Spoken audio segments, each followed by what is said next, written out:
అంగం గలితం ఫలితం ముండం దశన విహీనం జాతం తుండం వృద్ధో యాతి గృహీత్వా దండం తదపి నముంచత్యాసాపిండం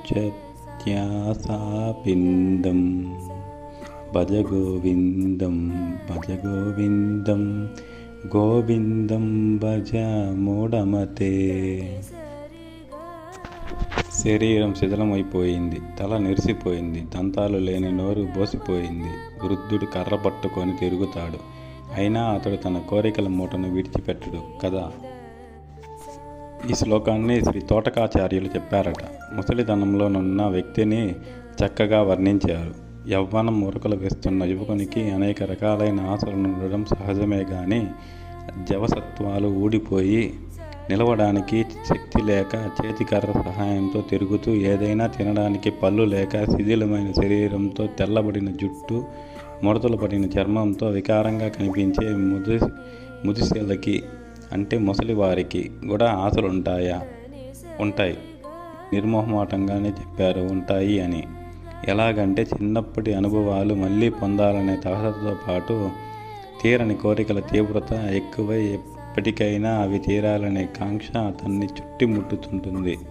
ఒకవేళ కోరుకున్నవి లభ్యమైనా అనుభవించడానికి శరీరానికి శక్తి లేక నిస్పృహలకు చెలరేగి నరకయాతన కలిగిస్తాయి. ఈ తీరని కాంక్షల సముదాయమే వాసనారూపంగా తయారయ్యి ప్రస్తుత జన్మల్లో సాధ్యపడకపోతే ముందు జన్మలలోనైనా అనుభవింపజేస్తాయి కానీ విడిచిపెట్టవు. అందుకే చెప్పారు, శరీరం శిథిలం అవుతున్న మానవుడు తన ఆశ మూటను మాత్రం విడిచిపెట్టడు అని. ముందు జన్మకు తీసుకెళ్తాడు. అయితే మార్గాంతరం ఏంటి? యవ్వనం ఉన్నప్పుడే, శరీరంలో శక్తి ఉన్నప్పుడే, మనోబుద్ధులు సక్రమంగా పనిచేస్తున్నప్పుడే నిగ్రహ శక్తిని పెంచుకొని కోరికలను తగ్గించుకుంటూ క్రమంగా తొలగించుకోవడానికి కృషి చేస్తుండాలి. దృఢ సంకల్పంతో ఇంద్రియాలను, మనస్సును విషయాల వెంట పరిగెత్తనీయకుండా అదుపులో ఉంచుకోవాలి.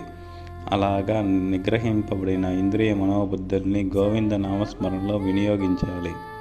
ఈ సాధనను అభ్యసించిన వ్యక్తికి వృద్ధాప్యం ఒక మధుర గానంలాగా, నందనవనంలాగా, నాట్యంలాగా గోవింద నామస్మరణానందంలో నిత్యం తేలియాడుతుంది.